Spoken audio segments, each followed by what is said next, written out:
Let's talk about authenticity for a moment. What is authenticity? Usually, we're so on autopilot, conditioned when someone asks us, "Hey, how are you?" or "Hi, how's it going?" And you just say, "Oh, it's good. It's good." I used to be a cashier at a grocery store, right? Natural grocers. And you just get into this autopilot state where you just have all these customers coming through your line over and over again.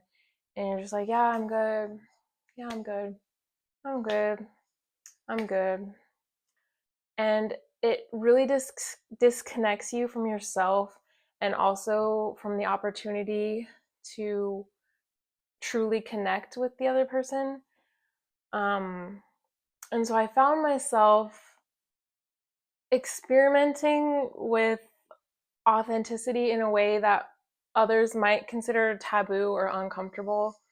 And honestly, it started for me because I just like couldn't hold back anymore. Like I was so broken and in such a painful state that I couldn't hide it. Like I wear my heart on my sleeve.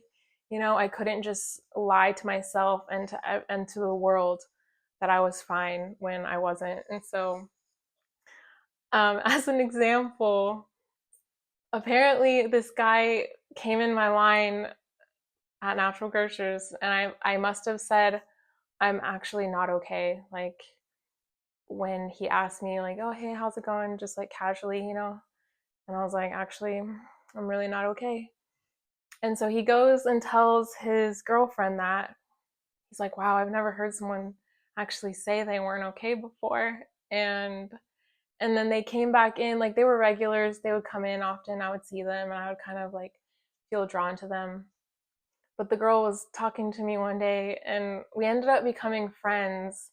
And like only later on, after we were friends, did she tell me about this experience that her boyfriend had of me, like kind of admiring me for being that honest. And I guess she admired it too. And that's why she talked to me. And long story short, like this whole friendship blossomed into something that like created a butterfly effect in my reality because even my best friend ended up marrying someone through this situation. Like if I hadn't met her, my best friend wouldn't have met her husband. And so, and it was all because I said I wasn't okay.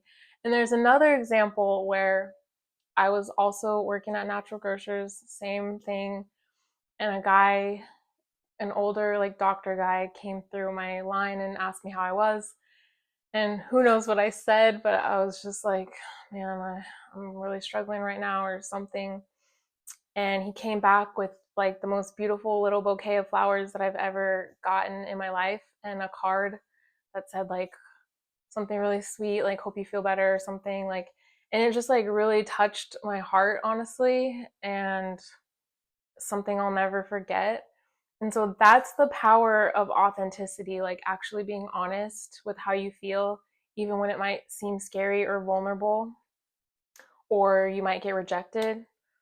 Um, I found a lot of power in it, and I always get compliments of my candor and just my radical honesty, um, because a lot of people don't expect it or don't encounter someone as honest as me, in a kind way. Like it's always with love, but just being honest with how I'm actually feeling.